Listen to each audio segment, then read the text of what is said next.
Guys Unacademy की तरफ से एक बार फिर से बेस्ट बैच को लॉन्च कर दिया गया है। जैसे कि आप अपने स्क्रीन पर देख सकते हैं कि सुश्रुता एमएनएस बेस्ट कोर्स 2022 भी आ चुका है। साथ ही साथ अरिहंत ने भी डिटेल्स बेस्ट कोर्स 2021 भी आ चुका है, ठीक है ना।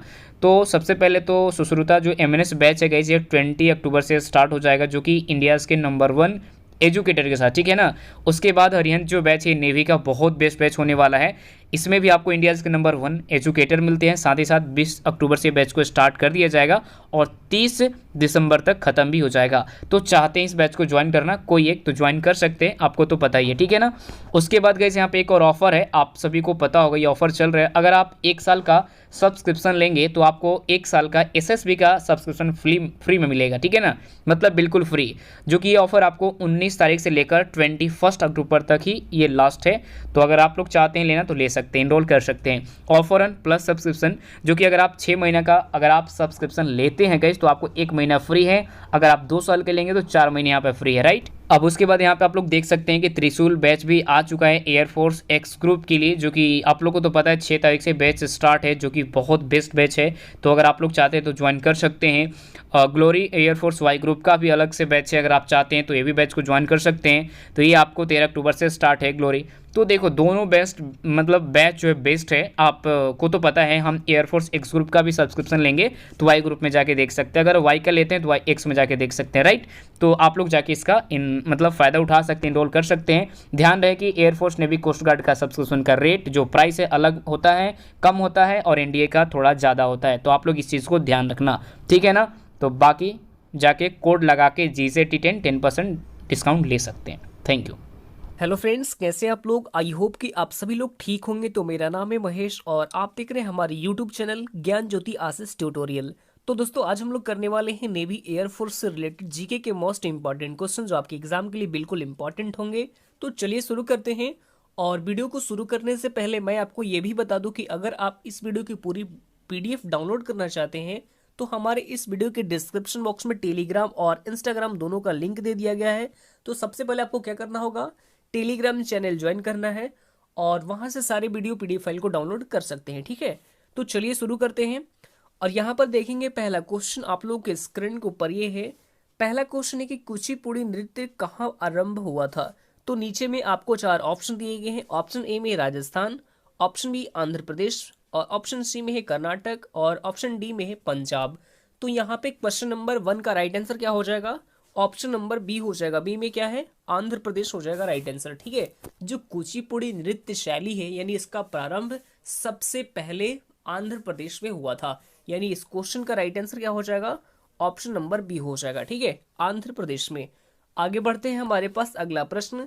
प्रश्न संख्या 2 आपके स्क्रीन के ऊपर ये है और ये भी क्वेश्चन कई बार एग्जाम में पूछा भी जा चुका है, ठीक है। इसलिए इसको क्या करना है, आपको बिल्कुल यहाँ पे याद रखना होगा।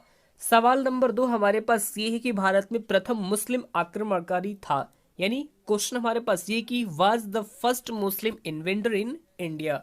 ऑप्शन ए में है Mahmud Ghaznavi, option B Qutubuddin Aibak, option C में है महमूद बिन कासिम, और ऑप्शन डी में है महमूद गौरी। तो यहाँ पे क्वेश्चन नंबर 2 का राइट आंसर क्या हो जाएगा, ऑप्शन नंबर सी हो जाएगा। सी में हमारे पास क्या है, महमूद बिन कासिम हो जाएगा इस क्वेश्चन का राइट आंसर, ठीक है।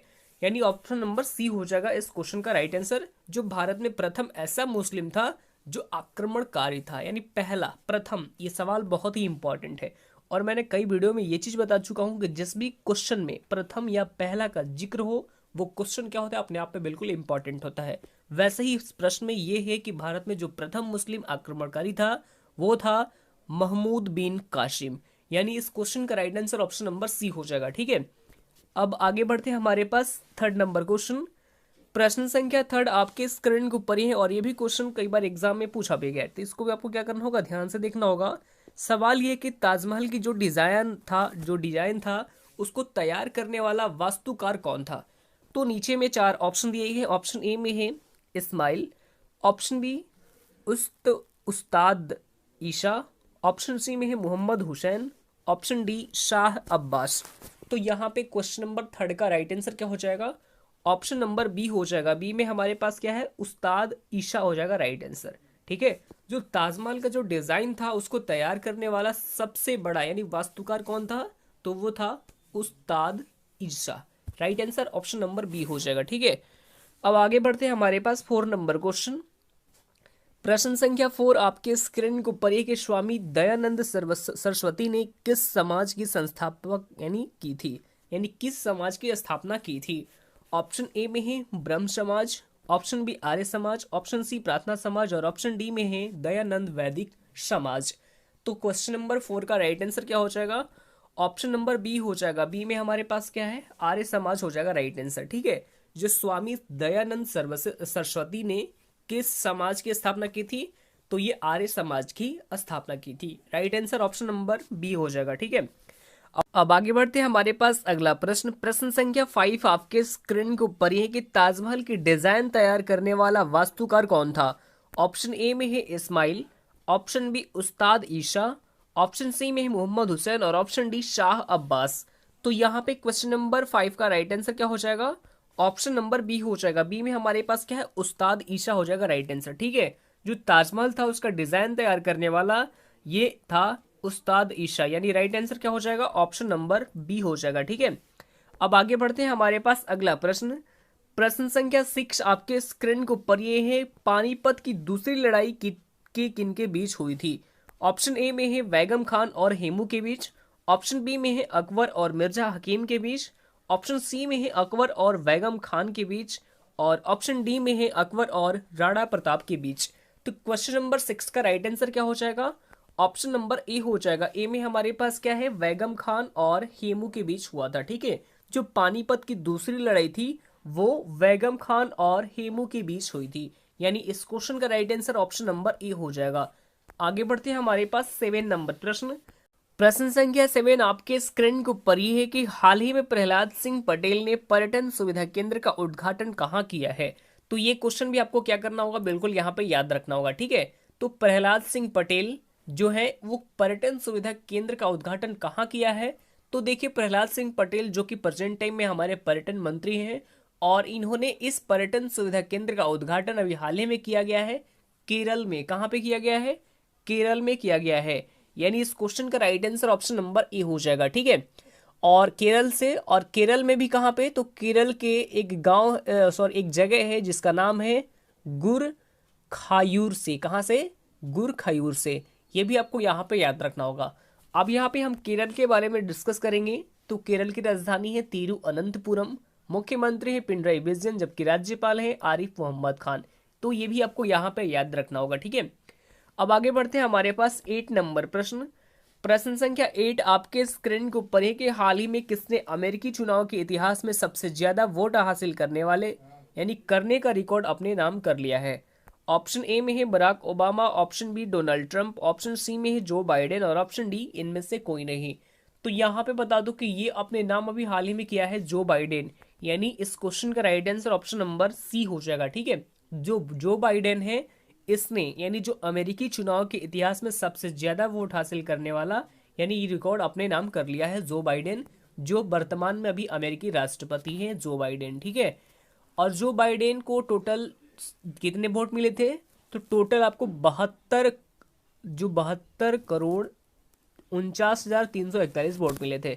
ये आपको यहाँ पे याद रखना होगा। ठीक है, तो ये वोटों की संख्या आपको बिल्कुल याद रखना होगा। वैसे तो आपके एग्जाम में वोटों की संख्या भी पूछा जा सकता है, लेकिन आप याद रखेंगे। ठीक है, जो कि अभी हाल ही में राष्ट्रपति उम्मीदवार के यानी जो राष्ट्रपति पद पे बने हुए हैं जो बाइडेन, जो भी अमेरिका के राष्ट्रपति हैं, ये आपको याद रखना होगा।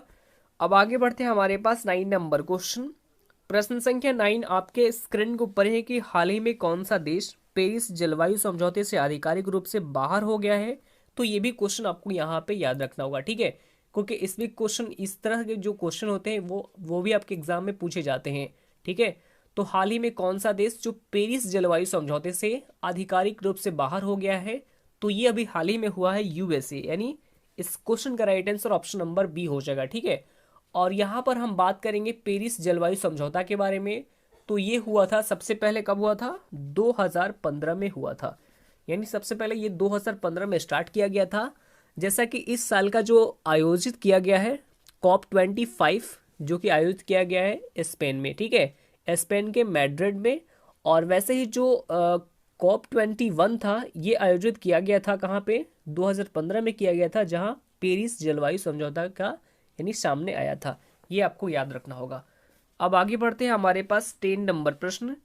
प्रश्न संख्या 10 आपके स्क्रीन के ऊपर है कि तमिलनाडु सरकार ने ई वाहनों पर कितनी प्रतिशत कर छूट दी है। ऑप्शन ए में है 90%, ऑप्शन बी 100%, ऑप्शन सी में 75% और ऑप्शन डी 45%। तो देखिए, कुछ दिन पहले मैं आपको ये बताया था कि जो दिल्ली गवर्नमेंट है इसने अभी हाल ही में यानी ई वाहन को रोड टैक्स से छूट देने के लिए, और अब ये नया नियम आ रही है कि जो तमिलनाडु सरकार है इसने ई वाहन को टोटल 100%, टोटल कितने प्रतिशत, 100% कर के छूट देने की सलाह दी है तमिलनाडु गवर्नमेंट के द्वारा। अब यहाँ पे हम तमिलनाडु के बारे में बात करें तो कैपिटल है चेन्नई, मुख्यमंत्री है एडापट्टी के पलानीस्वामी, जिन्हें कुछ समय पहले ही पॉल हैरिस फॉलो सम्मान से सम्मानित किया जा चुका है, और राज्यपाल है बनवारी लाल पुरोहित। ये भी आपको यहाँ पे तमिलनाडु से रिलेटेड सारे एक्स्ट्रा फैक्ट याद रखने होंगे, ठीक है। अब आगे बढ़ते हैं, हमारे पास 11 नंबर क्वेश्चन। प्रश्न संख्या 11 आपके स्क्रीन के ऊपर है कि हाल ही में राफेल डिलीवरी के दूसरे बैच में भारत को कितने राफेल जेट मिले हैं। इस तरह से भी क्वेश्चन आपके एग्जाम में पूछे जा सकते हैं, तो ये भी आपको क्या करना होगा, बिल्कुल यहाँ पे याद रखना होगा, ठीक है। तो देखिए, फर्स्ट बार जब इंडिया में राफेल विमान आई थी, यानी जब डिलीवरी हुई थी फर्स्ट बार, तब टोटल पांच आई थी। कितने आई थी, पहली बार इंडिया में पहली बार 5 राफेल विमान आई थी। और बता दूं कि जिन्हें हरियाणा के अंबाला एयरबेस पर उतारा गया था। और अब ये जो दूसरा बैच है, जिसमें दूसरे बैच में टोटल 3 राफेल विमान आई थी। टोटल कितने, 3 राफेल विमान आई थी दूसरे बैच में, ठीक है। ये आपको याद रखना होगा, और जिन्हें कि गुजरात के जामनगर एयरबेस पर उतारा गया है, ये आपको यहाँ पे याद रखना होगा। यानी टोटल कितने, 8 राफेल विमान अभी तक क्या इंडिया में आ चुकी है, ये आपको याद रखना होगा, ठीक है। अब आगे बढ़ते हैं, हमारे पास 12 यानी 12 नंबर प्रश्न। प्रश्न संख्या 12 आपके स्क्रीन के ऊपर ही है कि हाल ही में जनरल ऑफ नेपाल आर्मी के मानद पद से किसे सम्मानित किया गया है। तो देखिए, ये अभी हाल ही में सम्मानित किए गए हैं। इनका नाम क्या है, नाम आपको बिल्कुल याद रखना होगा, ठीक है। इनका नाम है, आपको जो बता दो कि सेना प्रमुख मनोज मुकुंद नरवणे है, ठीक है। यानी इस क्वेश्चन का राइट आंसर क्या हो जाएगा, ऑप्शन नंबर ए हो जाएगा, यानी एमएम नरवणे भी कह सकते हैं। और ज़्यादातर इस तरह से भी इंग्लिश में लिखा हुआ रहता है, तो ये आपको बिल्कुल पकड़ना ज़रूरी है। और अभी हाल ही में 3 दिवसीय नेपाल दौरे पर भी थे, जहां इन्हें मानद पद जनरल ऑफ नेपाल आर्मी से भी सम्मानित किया गया है। अब यहाँ पे हम बात कर लेते हैं नेपाल की, तो कैपिटल है काठमांडू, और काठमांडू में हेडक्वार्टर स्थित है सार्क का। किसका स्थित है, सार्क का हेडक्वार्टर आपको काठमांडू में स्थित है, यानी नेपाल के कैपिटल है काठमांडू, वहां पर सार्क का हेडक्वार्टर स्थित है। और प्रेजेंट टाइम में वहाँ के प्रेसिडेंट हैं वो कौन है, तो ये विद्या देवी भंडारी, और प्राइम मिनिस्टर हैं केपी शर्मा ओले। ये भी आपको याद रखना होगा। आगे बढ़ते हैं, हमारे पास 13 यानी 13 नंबर प्रश्न। प्रश्न संख्या 13 आपके स्क्रीन के ऊपर है कि हाल ही में जुगलबंदी द बीजेपी बिफोर मोदी किताब किसके द्वारा लिखी गई है। ऑप्शन ए में है विनय सीतापति, ऑप्शन बी इनके सिंह के द्वारा, ऑप्शन सी में है शशि थरूर के द्वारा, और ऑप्शन डी कोई नहीं। तो देखिए, ये अभी हाल ही में लिखी गई है, किसके द्वारा लिखी गई है, तो ये अभी हाल ही में विनय सीतापति के द्वारा लिखी गई है, ठीक है। यानी इस क्वेश्चन का राइट आंसर क्या हो जाएगा, ऑप्शन नंबर ए हो जाएगा, ठीक है। और ये अभी हाल ही में लॉन्च किया जाएगा, और इस किताब में भारतीय जनता पार्टी के संस्थापक नेताओं और बीजेपी से रिलेटेड सारी बात बताई गई है, और लिखा गया है विनय सीतापति जी के द्वारा। ऑप्शन ए हो जाएगा इस क्वेश्चन का राइट आंसर। आगे बढ़ते हैं, हमारे पास अगला प्रश्न। प्रश्न संख्या 14 यानी 14 नंबर प्रश्न आपके स्क्रीन के ऊपर है कि किस राज्य के विधानसभा में निजी क्षेत्र में अस्थायी युवाओं के लिए टोटल 75% आरक्षण संबंधी विधेयक पारित हुआ है। ये भी क्वेश्चन बिल्कुल इंपॉर्टेंट है, इसको भी आपको यहाँ पे याद रखना होगा, ठीक है। तो देखिए, ये विधेयक अभी हाल ही में पारित हुआ है हरियाणा गवर्नमेंट के द्वारा। किसके द्वारा, हरियाणा में हुआ है, ठीक है। मतलब कि इस विधेयक के अंतर्गत अब प्राइवेट सेक्टर में जो अस्थायी रूप से काम कर रहे हैं उन्हें टोटल 75% का यानी रिजर्वेशन देगा हरियाणा गवर्नमेंट। ये आपको याद रखना होगा। अब यहाँ पे हरियाणा के बारे में डिस्कस करेंगे, तो राजधानी क्या है, हरियाणा की राजधानी है चंडीगढ़ है, मुख्यमंत्री है मनोहर लाल खट्टर, जबकि राज्यपाल कौन है, ये है सत्यदेव नारायण आर्य, ये भी आपको यहाँ पे याद रखना होगा। ठीक है, तो दोस्तों आज के लिए इतना ही, फिर मिलते हैं अगले वीडियो में। अगर आपको ये वीडियो अच्छा लगा तो वीडियो को लाइक कीजिए, कमेंट कीजिए और अपने स्टडी ग्रुप में एटलीस्ट एक शेयर भी कीजिए। ठीक है, तो चलिए आगे बढ़ते हैं और कल के वीडियो में मिलते हैं। आज के लिए इतना ही, धन्यवाद।